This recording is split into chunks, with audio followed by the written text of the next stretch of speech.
the soft skill stream, no, sorry, the soft skill stream of the global BA community came up with an initiative called Let's Ask Experts. And it's an event where throughout every single month, we'll be touching various different topics, various different things that might help us improve our skills by touching those topics with the people who are most skilled, most experienced in certain areas, certain topics. And today, the first event, we decided to put public speaking on the agenda. My name is Jan Mazurek. I will be the host of today's event, but I will be joined by wonderful, excellent experts who will share the stage with me today. And those experts will be, we have Roman Shacharov, who is the Senior Business Analyst Director from EPAM Ukraine. Roman, thank you so much for being here with us. Every time I see you perform on the stage, I don't know how you do it. I've been doing this for 10 years. I'm not close to your level of awesomeness. It seems you are doing this so effortlessly that it would be definitely great to hear your approach, your side of things, how you address the audience, how you manage the audience. We also have Anna Leszczyńska, who is our soft skill trainer at EPAM, who actually helped me become a trainer I am. And Anna, you are now responsible, as far as I remember, for the whole public speaking and presentation stream at EPAM. So definitely it will be also very useful to hear your insights on the side of audience management, audience engagement, talking with the audience. And we also have Anderson Tandelo, who located in Gdańsk office as a project manager, is the master of dealing with difficult tasks, difficult things. He is always thrown into the lion's den to talk with difficult customers and convince them to show that EPAM way is one of the best ways how to handle certain situations. So Anderson, thank you so much also for being here with us today and to agreeing to join this session. For all of us who are watching this session online, there are a couple of rules of engagement. First and most important one is to just have some fun, to relax, to have an open mind and to absorb all of the knowledge that will come from the experts today. If you have any questions, please raise them in the chat. I'll be addressing them throughout the session. And of course, you know, the most voted questions will be asked to our experts. But most important is just to have fun, just to have a conversation, just to have a easy time. So without further ado, let's begin. I will stop sharing the screen just so that it will not take over the whole presentation. We'll be more focused on our own conversation, our own talks. So guys, thank you so much for being here with us. Tell me, how did your overall experience with public speaking and presentation started? This question wasn't on the list, Jan. We need to be strong on our toes to, you know, quickly improvise sometimes. You never know what will happen while public speaking, right? Okay, so maybe I can start. For me, public speaking started, I think, in primary school, to be honest. But professionally, I've started 10 years ago. And in my previous company that I worked for, that was my very first certification. So for me, presentation skills is very personal. It's my passion in life. And the opportunity to share this passion with others is right now the way how I can earn my money and also how I can help others to become excellent speakers, confident speakers. And also it's very worth to mention that everyone has something important and interesting to say. Thank you, Anna. Roman? And you're muted. Yeah, from my side, guys, I think that my journey with public speaking has started like, I think about 14 years ago. Yeah, maybe 13 or so. But, you know, I probably had slightly different paths because I actually, you know, I had a huge urge to share what I know. Because, you know, at those times, business analysis was only starting at EPAM, you know, and there was not much of, you know, information out there. And actually, I had to spend like huge time digging out, you know, different information, like reading stuff, you know, and just understanding how it works. And then I kind of understood that, okay, you know, I did this huge like investigation. I spent, you know, so much time for all of this. it's gonna be like a shame if it dies with me. And then I decided basically, okay, what I'm gonna do, I'm gonna create a training, or I'm gonna go and publicly share about what I know, how it works, and whoever is interested will come and listen to me. And basically, I guess this is how my path started, you know. And by the way, this is something that always drives my public speaking motivation, and even, you know, my presentations. So I want to share something, I want to bring some value, you know, with what I share. And this is usually why I speak, you know, because there is something inside of me which I want to share, and this is why I go and speak outside, you know. And it works pretty well, because, you know, this is kind of great motivation to keep yourself, you know, energized, I would say. Hashtag be the change you want to see in the world, right? Yeah, totally. Awesome. Anderson, what about yourself? My side, it was over a decade ago. Soon I'll start saying a long time ago in a galaxy far, far away, instead of saying how many years it started.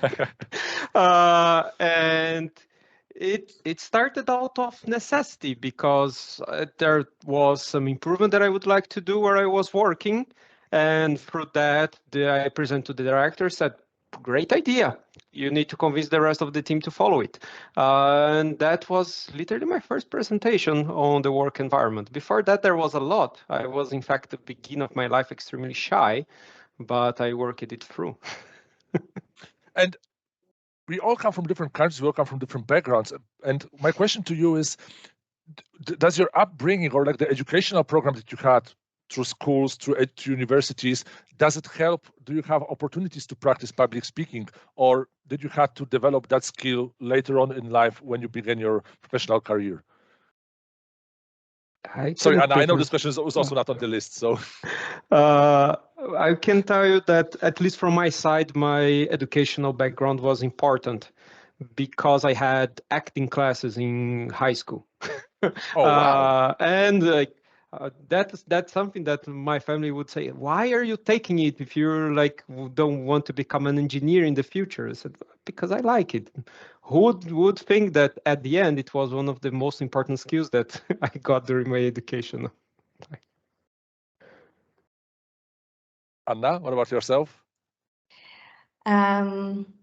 Yeah, when I'm thinking back in my high school, our class had a chance to participate, to take a part in big event that was a theater competition, and I was playing the main role, and I won even an award. And I always was a stage animal, because I'm never afraid of the stage, never. However, it wasn't somehow polished. And when I went to Germany for Erasmus program, that was the real school. That was the real school of presenting. So I've got a special class through the whole semester to speak in public in English. And Miss Fanning, she was amazing. She gave me very first feedback, professional feedback on my performance, which was eye-opening feedback. That I was terrible. I was really terrible. 14 years ago, I was terrible when it comes to presenting some data. And since then, I polished those skills, and I'm doing what I'm doing now. It's always so awesome to be from Poland and use the word Polish when it comes to exactly. polishing the skills. Roman, what about yourself? Yeah, you know, I guess from my side, I also had similar experience to Anna. So in school, you know, we did have some, Show and tell. some plays, you know, I was a part of. Unfortunately, I was never in the in the main role, you know, in the leading role. Yeah, but actually, I liked it even back then. But I cannot say that. Actually, you know, I'm not having, you know, this fear of being on the scene, right?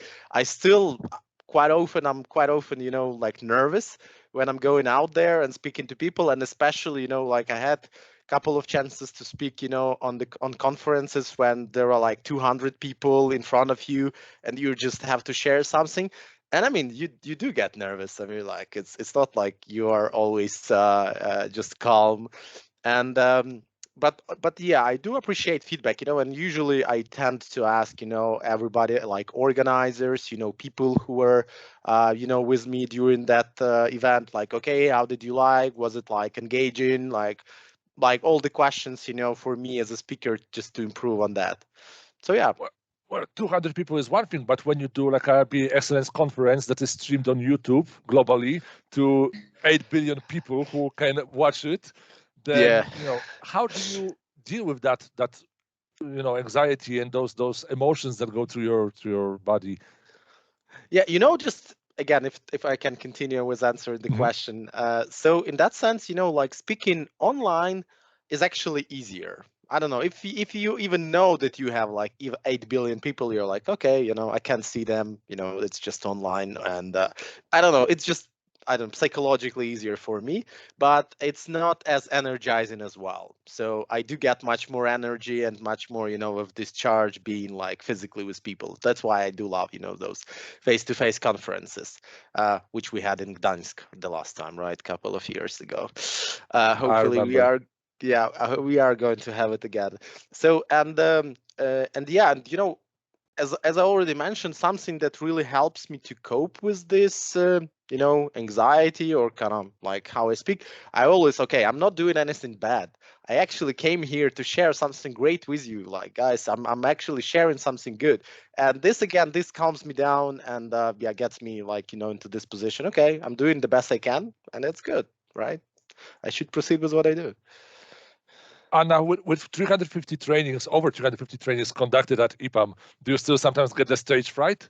Or is it like now you can just walk into it and just go smoothly? So I will use the most complex answer to it. It depends. It depends. To be honest, there's always some kind of anxiety because you never know what kind of audience you're gonna have. And the truth is that you will not make everyone's happy during your performance. It doesn't matter if you're on the stage or you're in front of the computer or you've did really great research on your audience. There will be always somebody that can offer you some negative feedback. So to be honest, always there's some kind of anxiety, some bit of stress, but I think also I have very similar approach to it as Roman, because I know what I want to share. That makes me feel confident, and if somebody doesn't want to accept it, that's okay. That's okay, because again, we are all different, and we should accept that. So my answer is yes. Sometimes I'm also stressed. I have my own tips and hints on that. I'm doing a lot of, for example, exercises before stressful moments in my life, or I'm staying hydrated. But also it's very important to make a peace with your mind. So making sure that you are on the stage because there is a reason that somebody asked you to share your knowledge. There's a reason that you're allowed, and actually you have this privilege to share with others. So just keep that in mind. Anderson, what about yourself? Do you get nervous before appearing on the stage? Yes, yes, and I think that's natural. A bit of fear before the event, it's helpful. It helps you think about risk, think about how you're going to mitigate them, think what will be your strategy, review it in your mind. But with time, I learned that it's the fear before is good, and it's good when it goes away once you step in there. Once you step on stage, it's time for you to give your best to your audience, not to overthink again about what could go wrong on what you're doing. It's time for you to do your best and give it to the audience. But before that, it happens. And in fact, to me, it's something helpful. There are sometimes people who, when they appear on the stage, they are, just energized, and they kind of like they take this anxiety, turn into excitement. But afterwards, when they leave the stage, they don't remember at all what happened in this, 1 hour, 30 minutes of the conversation. Do you sometimes get that feeling? Yes. That is just, time just flew so quickly, and you would like to relive it again. There is that moment that when things go in so much in place that you just enter the flow. And once you start, it just go, you feel the audience, they are connecting back, you're not reproducing anything, you're just passing it. When you see everything happened, and you can only review yourself how it was after sitting, drinking water, and think, oh, it's done. Do you every now and then watch the recordings of your appearance or the conference? Yes.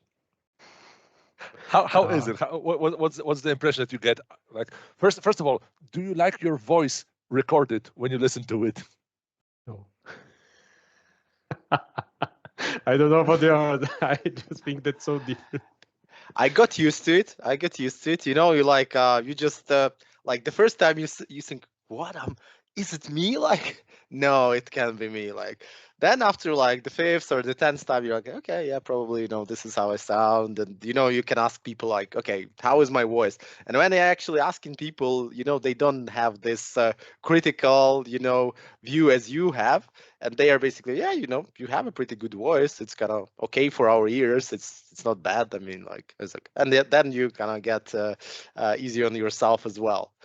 But actually, watching recordings was a very like important thing for me. And when I actually, you know, prepared my first conference speeches, you know, or even trainings, I used to have I sit in front of the camera and I just talk through. I tried to see whether, you know, I'm adding those additional words in between, you know, that actually make the speech not as good as it would be, and you know how I do appear, you know, my gestures. So it actually helps. You know, the more preparation you have, the smoother it goes after that, usually. There is this stereotype about Italian people that, you know, they do a lot of those hand gestures. And there was even like a funny video some time ago that there was a couple when the woman challenged her partner to make a speech for 2 minutes without any hand gesture, and just, you know, it was just so impossible to do for that person. So sometimes the muscle memory, you know, can also take over.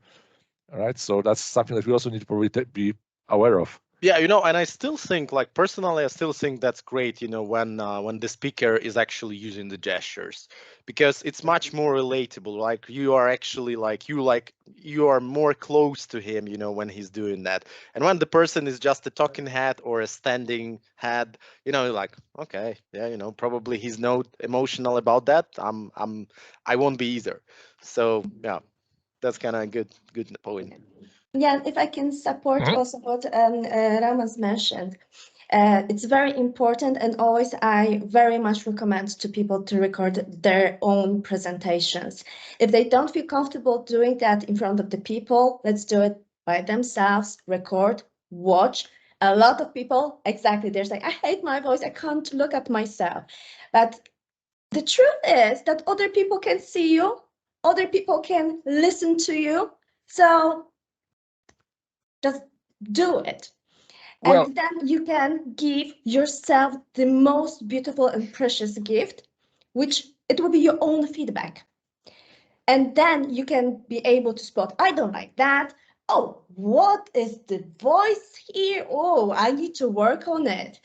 The other people, they won't be as honest as you can be with yourself. So that's something amazing to do for yourself. And as the addition of the body language, it gives us this natural way of talking, because you can very easily spot when somebody is very well prepared, meaning that maybe somebody learned the text by heart and it's not so natural as you would have a conversation. And this is my following tip, colleagues. Whenever you have a conference, talk, presentation within your teams, try to talk to people, not in a very natural way, because that makes people to listen to you. Also, use the language that people will understand, and also colleagues, this body movement, hand gestures, they just only support your message. And I think it's also very important when you are doing this, especially in the online form, because it's quite challenging to energize and engage the audience. When you do it face to face, you have the whole movement of the body. You can walk around the stage and you have this possibility to engage the audience. But in an online form, it's a bit more tricky. So what are your tips and tricks to engage the audience when you do online talks? One part of it is to understand where is your audience located, for you to understand at which part of day they are, because that changes. Because now it can be 12 at Poland, but not everywhere. And that's where you need to start feeling, and by the culture of that location. Are they just after a meal? Are they just waking up? And you like, am I getting them in the middle of day of work? Because it's the part that you need to create to then somehow a flow into the subject. I think that from one of the things from the beginning of my speaking days was to go straight to the presentation, no matter what, where I started to tailor it to really do a path and take the group into the right mood for them to be on the same subject and then start talking about the important thing. Roman, what about yourself? Any tips from you on audience engagement? Yeah, I guess, there are quite some tips. I've read a couple of books on that topic, actually, and I do recommend, like, if you have a chance to read like a couple of books on public speaking or actually on presenting your ideas. My top 3 would be like Nancy Duarte. So she has like 2 interesting books, which is Slideology. This is basically how you should like prepare your slide deck in order to be engaging. And the other book from her is Resonate. It's how to build stories into your speech, again, to make them engaging. And also the third book, I don't remember the exact name, but this is something like, I don't know, present like Steve Jobs or something like that. That's also very nice, and it really, taps into the story why Steve Jobs was an engaging speaker and how to actually use his ideas in how you speak. And these actually books helped me with a lot of tips and tricks, in terms of how you should be like interesting on the scene. And the one thing that always helps me is actually, like being with your audience is like being in a dialogue. It's very important. And for your audience to stay engaged, you have to build this dialogue. And basically, and very easy like tip for that is start with a question. And it can be as simple as, okay, guys, do you feel all right? Please raise your hand if you feel all right. Or who is in this like audience who are business analysts? Please raise your hand. Anything like that, anything will work. And I've noticed that the level of engagement, if you do that and if you don't, is like, I don't know, 40% difference. So if you just ask a couple of simple questions into the audience or just joke with them, and ask their questions, just engage them, like the level of their attention and actually value for them is like much higher. So yeah, a couple of tips from my side. I see, Anna, you disappeared for a second and you brought a prop. So I wonder what's the... Yeah, I think that maybe Roman was referring to that book. Yay! Yes, colleagues, very interesting position. No more comments. And colleagues, about engagement of the online audience. For example, disappear. It's like, wow, what happened here? Where Anna went, right? Also, colleagues, what you can do, of course, standing. Right now, I'm sitting, so let's do a demo for you guys. Let's do it. Yeah, a couple seconds it takes. So for sure, colleagues, one of the best advices that I can give you is to move. First of all, when you move, and for example, you using different equipment, also take some hints on that. You can use a microphone, which is cool to grab your voice. If you also presenting, use the wireless headset.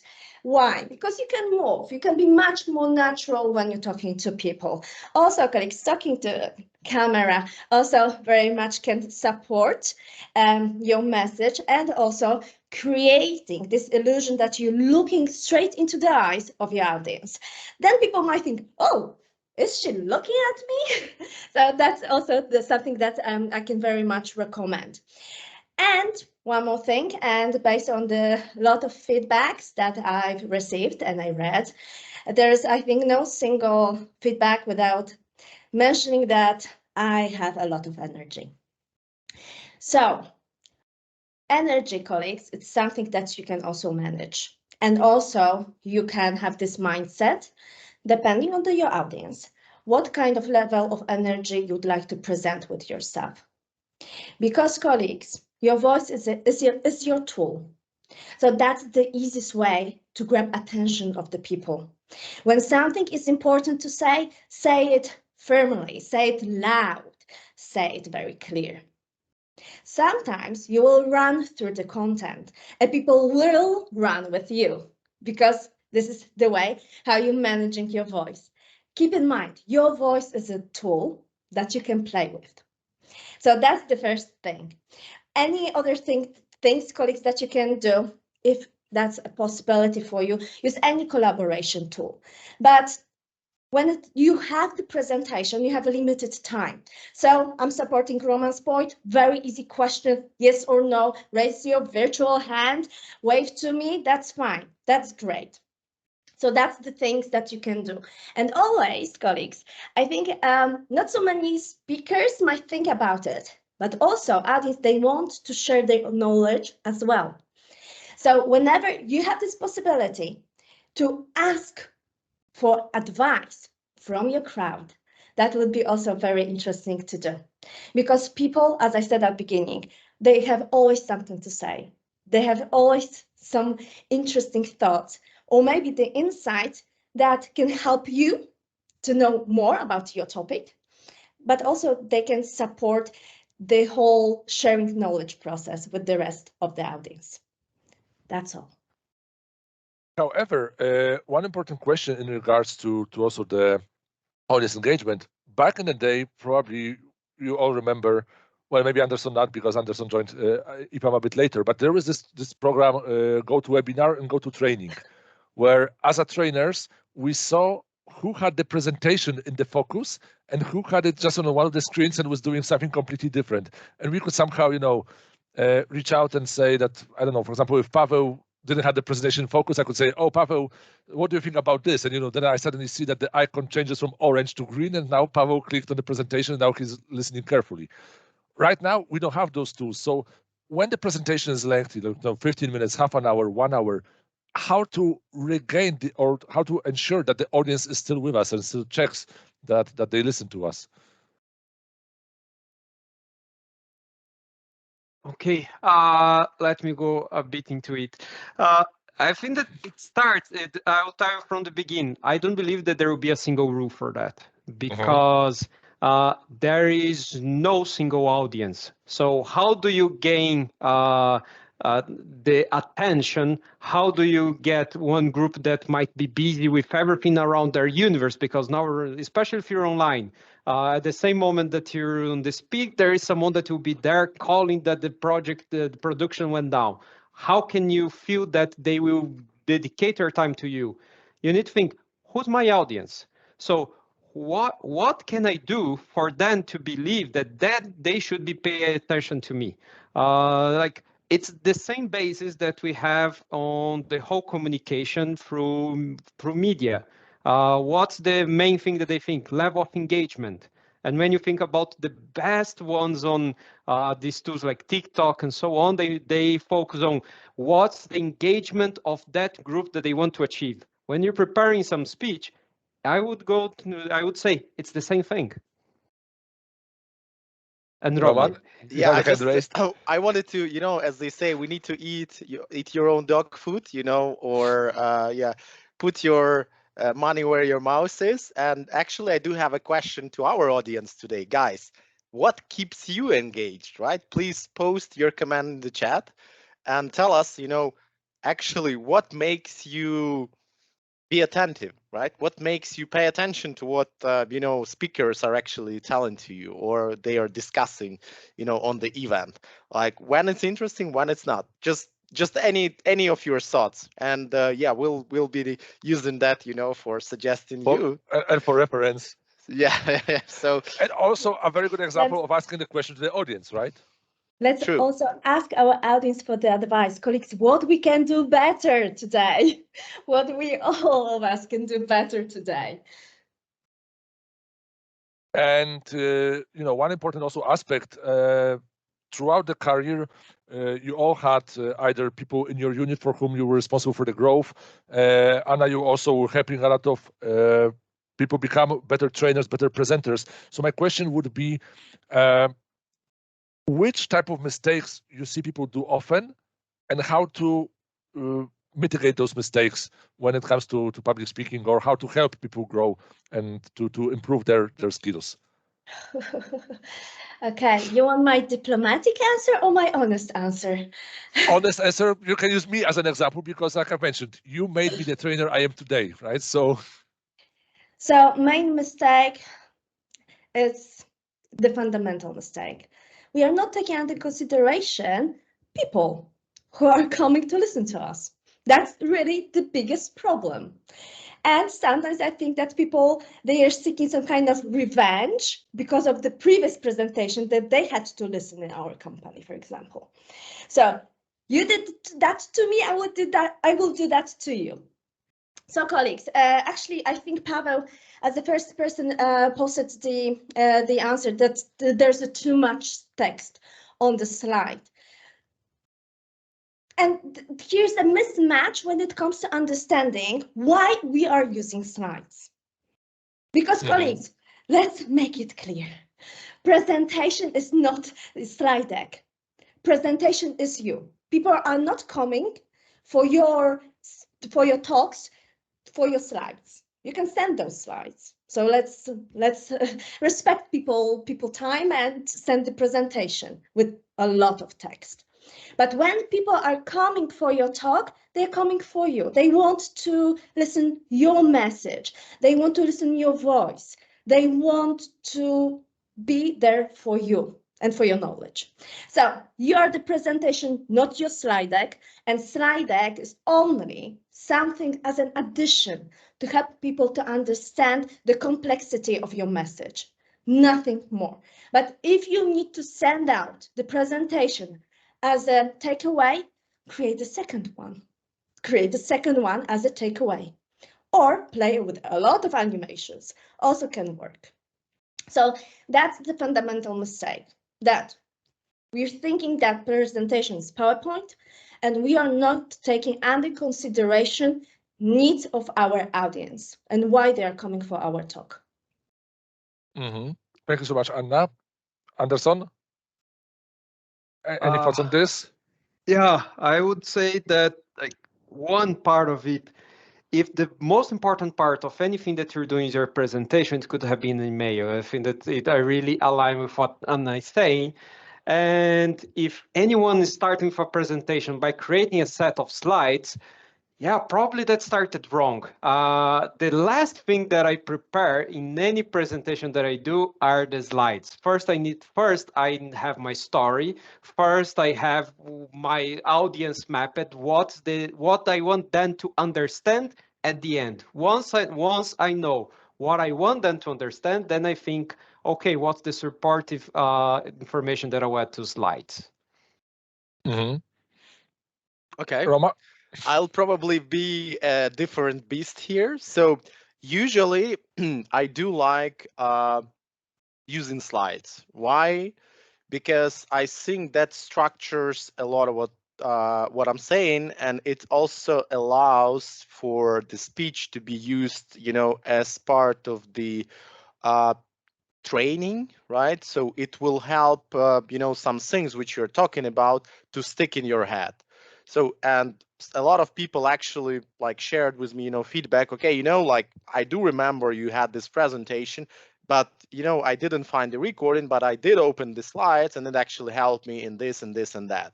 So I do agree that there should not be such thing as a death by PowerPoint. When you're like, look at my slide, read what I'm having here. Just, the first sentence on the slide says, no, I mean, obviously you shouldn't do it like that. but I do like for slides to be a summary, you know, of what you are talking about. Maybe you are even skipping some things which are on the slide, right? And but you have to be careful, because obviously if you put, as Anna and Anderson said, that if you put too much information on the slide, people will actually get lost into that. And what people do when they see the slide with a lot of text on it, they start reading it. And guess what? When they start reading it, they actually stop hearing you, because, you know, people can only read or listen. They cannot read and listen. So that's why, I mean, that's a tool, right? And you, as the public speaker, you need to understand like how to use this tool, and you need to understand, you know, the pluses and the minuses of this approach, right? Because yes, presentation keeps it structured. And again, I do quite often start with slides, my preparation. Why? Because based again on this Nancy Duarte's book Slideology, I use my slides as a story canvas. So this is basically where I can show what problem are we having. Like I can, you know, create this, wait for resolution, right? And say, okay, guys, we have this huge problem. The world will not survive without BAs. How are we gonna live through that? And then you kind of go, but we have a solution. We have great BAs, and we can develop their skills. And then you kind of bring them, you know, to this resolution and finish the story with the hero, overcoming all obstacles and the best BAs,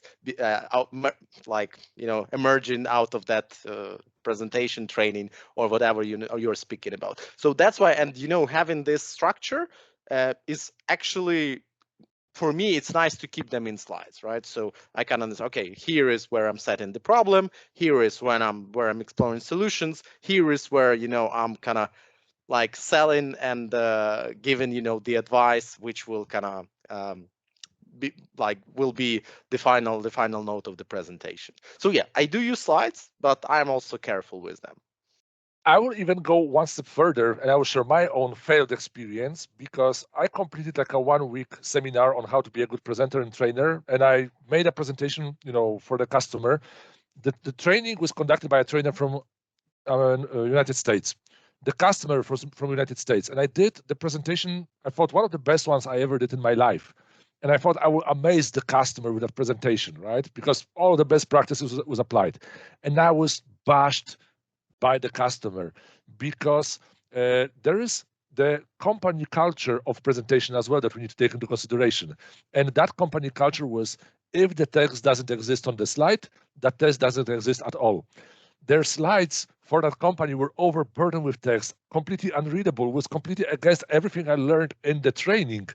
But that was the company's culture of presentation. So that's something that we also sometimes need to take into consideration, minding the audience. And of course, I could have avoided that mistake if I would ask for a dry run or like a review of the presentation. But I was just so confident that, I've completed a 1-week seminar. I know how to speak. I know how to present. And then I go on the stage and I'm like, punch in the face. And unfortunately, the customer was unhappy. Yeah, and again, the context is everything. I listen often to the Bloomberg radio, and their motto is context changed everything, right? And this is the same for us, right? You can know all the best practices, but when the culture is different, it's different. But also, what you just mentioned, I just a thought that I wanted to share, that it's also very important to be, how to properly say it, not too vulnerable, but vulnerable with your audience, right? You need to show that you are a human being, right? And you also can make mistakes. You can say, okay, guys, things I'm telling to you today, they might work, they might not, but this is best what we did to show you, best to our knowledge, best to the industry knowledge, best to our experience. But if you have better experience, okay, share it with us. Let's have a dialogue. And it also actually helps, if you're vulnerable, if you're not showing off as know it all. So it also kind of helps. I think I also very much like the quote from Robin Williams, who said that when you make a mistake, go with it, because it's a Buddhist gift. And sometimes the lines that are being improvised by the actors on the stage or on the movie set can actually have a much better effect, and might be the ones that will be left in the movie rather than the one from the script. Yes, Anderson. Yeah, on building on this area, I think that connects to the beginning. Not being too confident, not having a slight of fear, can be what can bring you down if you trust too much, as you said about the preparation. And the audience takes everything. The audience will define at the end what will be your strategy of presentation. Even on choosing how much information it will be or choosing how you're going to approach the context. If we think about our universe on technology, when here in this group, mostly business analysts, but sometimes our speech needs to be absolutely technical because the audience will require that. And if they only hear about business, you have a few stakeholders that will say, come on, but where's the technology connected to it? So it's always connected to the listener. The whole process of the presentation is for you to guarantee that someone is accepting the information by the end the way you intended to. Mm-hmm. So I do see from this perspective as well that it will change. So there even within the same company, within the same group, you rarely find two equal audiences, and the bigger the audience goes, the more distributed you're going to be, in fact. And that's sometimes the issue that my colleagues with whom I talked about the topic, they struggle sometimes about presenting technical information in a clear and understandable manner. So do you have any tips on that, how to help people to present technical aspects of projects, solutions, challenges that we are facing every day? Maybe I can share some tip. Of course, colleagues, we can use stories. So presenting data with stories, that's an amazing also training solution that we have. Also, colleagues, using the language that we are tempted to use, because technical language has its own rules, and very, very interesting is to always think, okay, who's my audience? Okay, I know we are all the time repeating that. Who's my audience? Who's my audience? But you can see everything is because of the audience. So that's why we need to use the language understandable to people. And for example, we are very tempted to use acronyms. If you will do that during your presentation, immediately you need to explain people what it means, because the worst thing that we can do, we can make people feel somehow stupid, and then people will lose interest in our presentation. So that's very important to help people all the time to understand where is our point, where are our thoughts, because that's the main reason for having this presentation, to convey message, to persuade people, to tell them how great that the company is.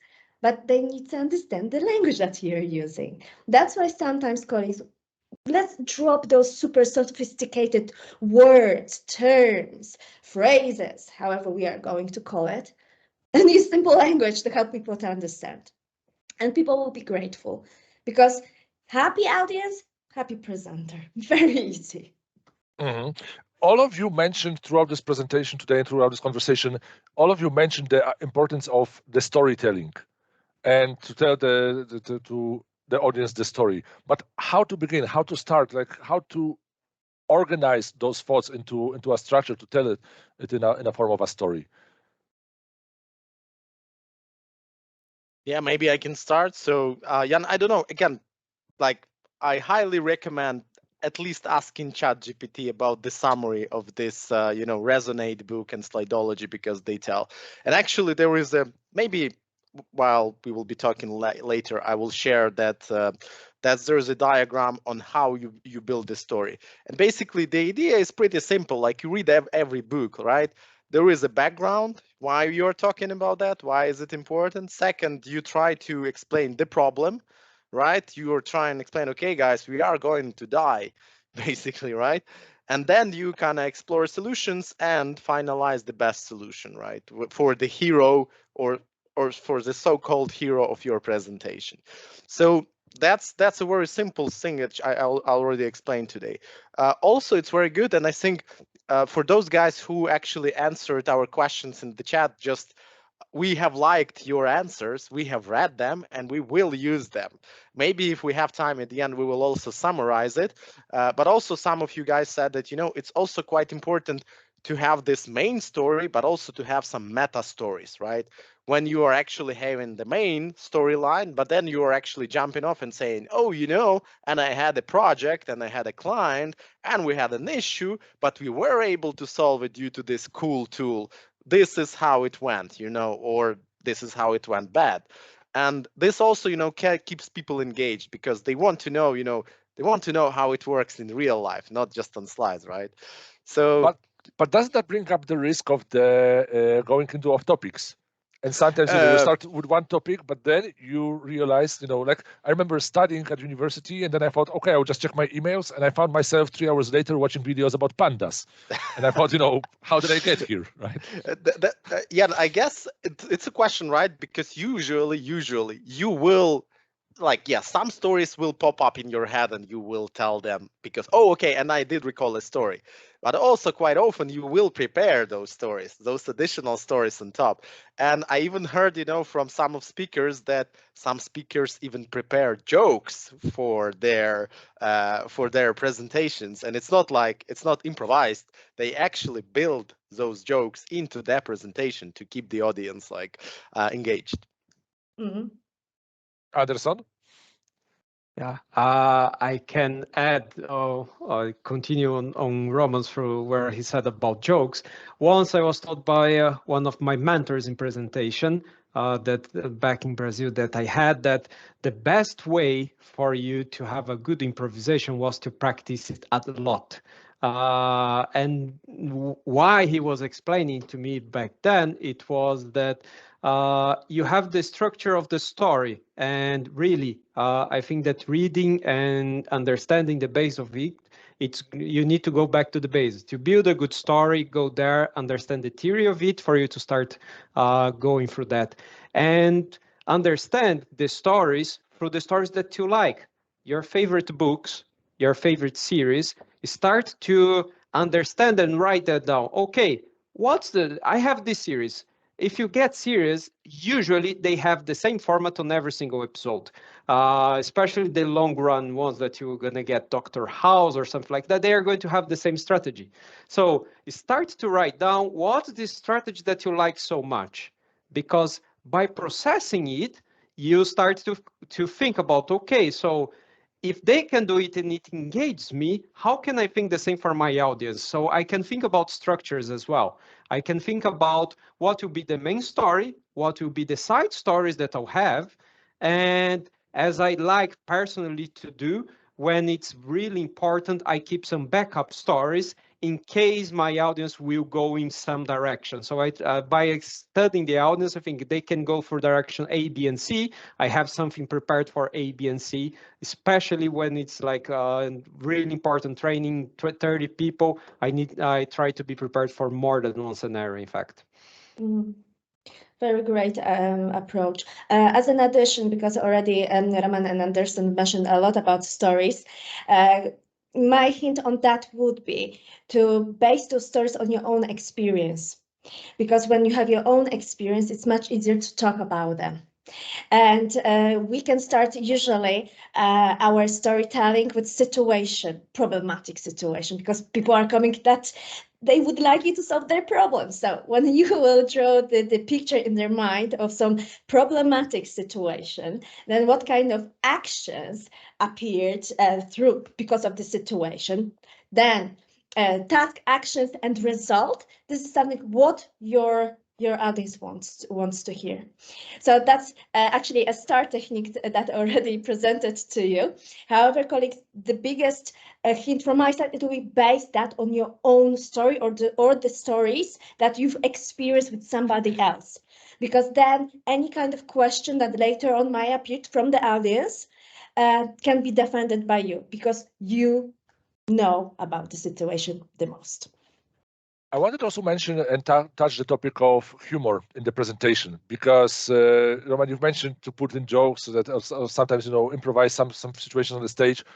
But I remember my own failure again from one of the projects in the past when I was dealing with the customer in London, and we were comparing the Beijing Olympics from 2008 to London Olympics 2012. And at the time of Beijing Olympics, there was a tweet from Robert Downey Jr. When he said that he has utmost respect for the Chinese Olympic team because they've placed the same person for every sport competition, with a subtext as, you know, every Asian person looks exactly the same to him. And I thought, you know, since we are talking Olympics, since we are comparing London to Beijing, I will just, you know, throw in this joke from Robert Downey Jr. Everyone loves Iron Man movies, everyone loves Marvel franchise, right? And it backfired horribly, just because, you know, it affected the ethnical and racial prejudice, right? And sometimes, you know, the humor can be a very risky factor, right? So any tips on using the humor or using jokes just so that it will not backfire like it did in my case? I'm supportive of that. People are okay usually if you joke based on your actions, you know, on the scene, or you joke based on your actions, you know, when you were doing something on projects. So that's actually generally okay. People are not okay if you're joking or basing your jokes on their appearances or anything like that. So because some people, or if at least one person can feel it as offensive, I would rather skip it. So you need to be very careful.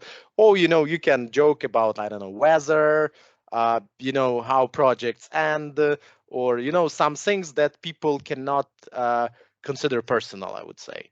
So that's usually the safe mode. The more you know your audience, the more personal you can get. But this is, again, as you said, a dangerous path, right? Because you can be very, and, you know, spicy jokes are obviously much more, let's say, they do generate much more attention, but they can also generate, you know, this these issues when people say, okay, you know, this is offensive, I wouldn't be accepting that or anything like that. So yeah, you need to know your audience. And by the way, I think we didn't mention that today. Before any speech that I have, I usually try to ask the question like, who is our audience? Or even please share the list of people who is going to be there. Because if it's not assumed, like for example, for today, you know, we know that it's business analysis community, so we are kind of we more or less know who is joining us. But if it's like for external event or for you know, for a conference, it's better to know your audience, right? And yeah, the less you know it, the more careful you are. Yeah, I would add one point of it, especially when we're talking now about events that are going online and they are recorded. You need to be careful about the future because a point of view is, we need to think that now a point of view, it's a certain point in space and in time. But if it's recorded, it will fly through time. So if you're thinking about some spicy joke, you need to think about the future of that in different environments. So I would really recommend be careful with those topics that can be spicy and can be offensive to some audience, even if we're talking about something internal, because like we are, even if we think about Tipan, we are a global company. So we need to think that it will fly even through our community, even through our group. So I do recommend to be careful and respectful in this area. And if you're going to other groups, you need to think the type of joke and humor that will be good for that group, but that will be good also from what you consider yourself. We always say know your audience, but I would put on top of that, be yourself, and do not let, just because you want to guarantee that this audience will like this type of humor, that you go beyond your boundaries of what you think, because then at this moment you stop being yourself, and it might even impact the result of how you can continue to have your image in this presentation. I think that's why also we have, when we look at the TV series Friends, or for example, the Disney movie Aladdin, that there is this disclaimer at the very beginning that when the movie was recorded, when the TV series was recorded, it was a different point in time. Yeah. And that's why, it doesn't reflect the views. Yeah, I'm sorry, I need to interrupt you too, because I would like Sure. to say goodbye to everyone, because I need to drop for another training session. So colleagues, it was a pleasure being here with everyone. If there will be any kind of question that I can answer later on, please just DM me. So I will be there for you. Thank you so much. Take care. Thank you, Anna. Thank you, Anna, for being with us today. And as we are wrapping up actually today's session, I would like to ask our audience to use the opportunity to go to the Mentimeter and actually help us to decide which topic would they like us to cover in the next edition of the Let's Ask Expert session. Then we'll invite experts to that one to talk about things that are of most of interest to you. So if you can go to Menti, type in the code 49862190 and help us tell which topic we'd like us to cover. That would be helpful for our next event generation. Anderson, Roman, any last thoughts, any last comments to our audience before we close off the meeting while we wait for the answers? Yeah, guys, I mean, thank you so much for your comments in the chat. Unfortunately, again, the time flies fast, but that was very important, and it also taught me quite a lot of interesting things. First of all, experiencing is important, right? Loud voice, as Oksana mentioned, is important. Questions, which we also mentioned, are good. And, like interaction and interaction, right? A lot of you mentioned that. So, and I liked what Adam also mentioned, that, you have to create some twist, right? That there should be like, you ask one question, it seems that it's obvious, but then it's not, right? I do know what you're talking about, Adam. Yeah, that works nice. And this actually generates those aha moments, and it actually stays in your head, which is good, right? This is something that you can easily remember after that. From my side, really thank you very much to everyone for your time. I loved the comments. They were really good, insightful.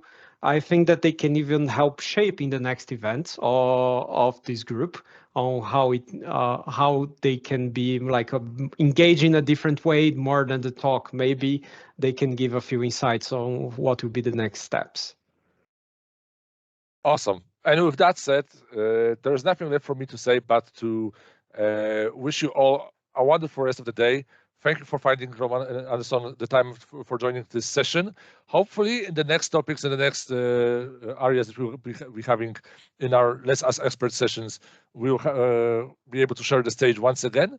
If not, maybe on some conference. We never know. But for now, wishing you all a wonderful rest of the day. Please take good care of yourself, and hopefully speak to you again in the upcoming future. Thank you. Bye. Thank you, Anderson. Thank you, guys, for coming. That was great being with you today. Bye-bye. Bye, everyone. Thank you so much. And as you can see, based on the survey, the topic for the next event will be assertiveness. So stay tuned with us, and we hope to see you again on the next episode of Let's Ask Expert.